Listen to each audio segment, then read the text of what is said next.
kami dari kelompok 3 di sini kami akan menjelaskan bab 10 dan bab 11. Sebelumnya, perkenalkan nama saya Kesha Putri Agustin dengan NPM C0C025068. Saya Priska Marsya dengan NPM C025038. Saya Reva Rohina Simanjuntak dengan NPM C025014. Bab 10. Obligasi. Pengertian dasar obligasi adalah surat utang jangka menengah panjang yang dapat dipindahtangankan berisi janji dari penerbit untuk membayar imbalan berupa bunga atau kupon pada periode tertentu dan melunasi pokok utang pada waktu yang telah ditentukan. Komponen penting nilai nominal F, nilai utang pokok yang akan dibayar pada saat jatuh tempo, tingkat bunga C atau persentasi bunga per tahun, jumlah periode N atau total frekuensi pembayaran bunga hingga jatuh tempo, yield I, tingkat bunga yang diharapkan oleh investor atau suku bunga pasar. Rumus penentuan harga wajar P. Jika pembayaran bunga dilakukan secara periodik, harga wajar obligasi adalah jumlah nilai sekarang atau present value dari anitas bunga dan nilai sekarang dari nilai. Rumusnya P sama dengan buka kurung 1 dikurang 1 ditambah I pangkat minus N tutup kurung dikali C dibagi I lalu ditambah F dibagi 1 ditambah I pangkat N. Keterangannya adalah P sama dengan harga wajar obligasi, N sama dengan jumlah periode, I sama dengan yield atau tingkat bunga pasar per periode, C sama dengan nilai kupon per periode, F sama dengan nilai nominal atau nilai vari. Jenis obligasi khusus. Obligasi tak berbunga. Zero coupon bond, obligasi yang tidak membayar bunga secara periodik, tetapi dijual dengan diskon besar di awal. Rumusnya F dibagi buka kurung 1 tambah I pangkat N. Obligasi dapat ditebus atau callable bonds, obligasi yang dapat dilunasi penerbit sebelum jatuh tempo. Investor biasanya menghitung dua kemungkinan harga. Harga jika ditebus pada tanggal call, harga jika ditebus pada saat jatuh tempo normal. Investor biasanya memilih harga yang memberikan yield terendah sebagai bentuk antisipasi risiko. Amortisasi, premium, dan diskon. Premium terjadi jika harga beli P lebih besar nilai nominal F. Hal ini karena tingkat kupon lebih tinggi dari yield pasar. Diskon terjadi jika harga beli P lebih kecil nilai nominal F. Hal ini karena tingkat kupon lebih rendah dari yield pasar. Metode amortisasi, metode bunga efektif mengalihkan nilai buku obligasi dengan yield pasar untuk mendapatkan beban bunga sebenarnya. Metode garis lurus membagi selisih P dikurang F secara merata ke setiap periode pembayaran bunga. Harga obligasi di antara dua tanggal bunga. Jika obligasi dijual di tengah periode bunga, pembeli harus membayar bunga terutang atau accrued interest kepada penjual. Harga bersih atau clean price, harga pasar obligasi tanpa menyertakan bunga terutang. Harga kotor atau dirt price, harga total yang dibayar pembeli, buka kurung harga bersih tambah bunga terutang. Catatan tambahan, untuk menghitung kupon per periode, pastikan kamu membagi kupon tahunan dengan frekuensi pembayaran, atau misalnya jika semesteran bagi 2, jika kuartalan bagi 4. Hal yang sama berlaku untuk yield atau I. Baik, di sini saya akan menjelaskan pencarian yield. Ada 3 konsep yield investasi obligasi. Yield pertama adalah yield sekarang, yaitu yield yang diberikan obligasi saat ini. Yield sekarang menghubungkan kupon tahunan yang diperoleh investor obligasi dengan harga yang dibayarkan atau harga pasar obligasi.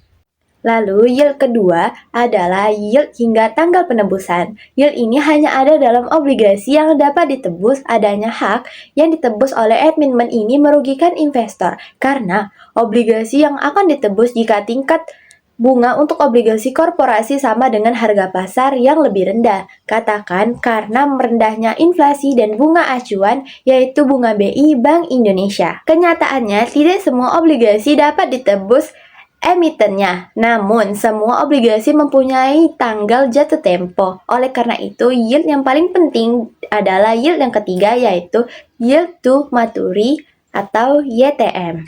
Dari 5 variabel yang berhubungan dengan obligasi, 3 variabel tidak pernah ditanyakan, selalu diberikan atau sudah ada. yaitu nilai nominal F, jatuh tempo N, dan besar kupon atau bunga C.